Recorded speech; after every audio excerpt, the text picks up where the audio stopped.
I have a 1953 Studebaker Commander Starliner, which is a two-door hardtop. I acquired it from an elderly gentleman who had 8 Studebakers in his backyard for a lengthy period of time. I was eventually able to convince him to sell this one to me. I later bought a parts car from him, proceeded to take parts, major parts from the parts car and transfer them to this one to get it running, and it is now just about to the stage where it is going to become drivable. I bought my first Studebaker when I was 19, and it was very similar to this one.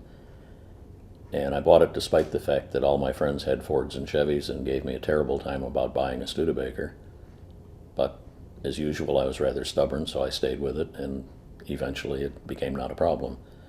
The man who is known for designing that car is Raymond Loewy, who is an industrial designer who designed everything from Coke bottles to railroad locomotives, etc. It has come out over the years that his company was responsible for designing the car. The man who actually designed the cars was named Robert Bork, B-O-U-R-K-E, and he is the one who is today given the credit for the design of the 53 Studebaker. The original engine was a 232 cubic inch V8, which was rated at 120 horsepower, which made it actually equivalent to a Chevrolet 6 of about the same vintage. The engine I replaced it with is a 289 cubic inch V8, which is nominally rated at 225 horsepower. So it's been almost 100% increase in horsepower. Still not by today's standards a lot of power, but it should be a much more adequate car to drive around. And changing the transmission to a 3-speed manual should make it a lot more fun to drive and probably get better gas mileage. The first day I started it, I made the decision that I was going to revert to my teenagerdom. I was not going to put everything together and make it start like a normal car. I wanted it to make a lot of noise. So I did not put the exhaust system on. I had nothing but the exhaust manifolds and a short pipe on each side. I knew I wasn't going to run it for very long, but I wanted to hear it.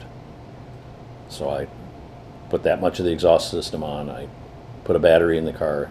I put a jumper wire to the ignition, not running anything through the car's wiring, and poured a little gas in the carburetor and said, give it a try. And it turned over 2 or 3 times, and this god-awful racket ensued, and it settled down to a reasonably decent idle. There were no clouds of smoke. There were no funny noises, and hence the word elation. I was thrilled.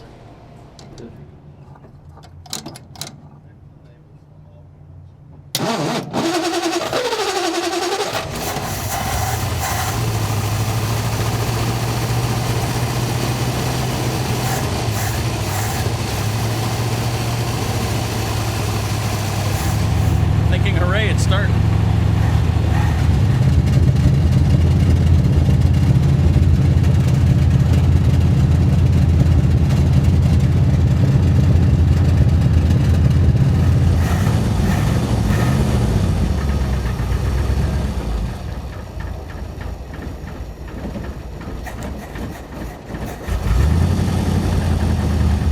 The next step is to put water in it, and it's probably a little too warm right now to put water in it, but to put water in it and drive it up to the corner and back and prove that the engine keeps running, the brakes work, the steering works, etc.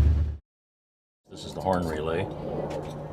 And if we go a little further, this is the main lead to the wiring harness from the starter solenoid, and as you can see, it's probably a 10 gauge wire and it's completely bare.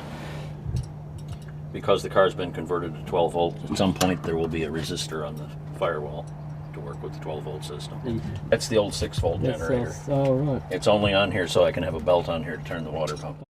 Well, it's going to be a 2006 Nissan Altima color, which is called Mystic Emerald. This is the color. This piece and this are supposed to be black if the car is original. I've decided that I wanted some accents. I don't want it to all be green like the car. I don't want it to all be black. So this is the color of the car. This is black. This has been repainted. The rest of the engine compartment, the inner fenders and the firewall, have been painted in this same color. And when the car is drivable and usable, the body shop that gets to do the body work and paint it will paint the rest of the car to match.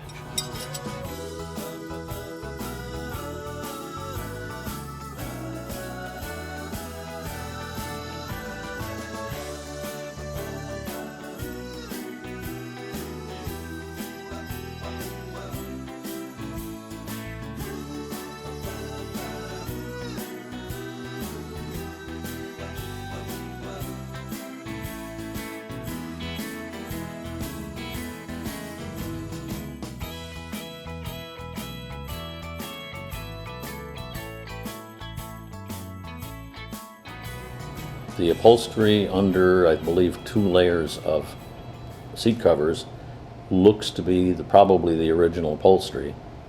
That's the best thing I can say for it, is that it looks original. It's very, very tired.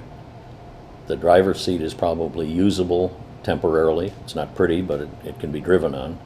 The rear seat at the top of the backrest, where the sun comes through the rear window, has completely split and stuffing is coming out, and etc., which is typical of cars of that age.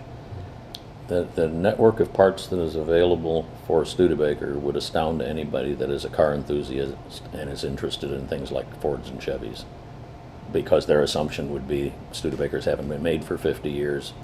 Why would anybody sell parts? The fact of the matter is that when I went to put the brakes on the car, I called somebody who lives about 10 miles from me and is in the business of selling Studebaker parts. And he said, "Tell me what you want, and come and see me. By the time you get here, I'll have it." And he had it in stock.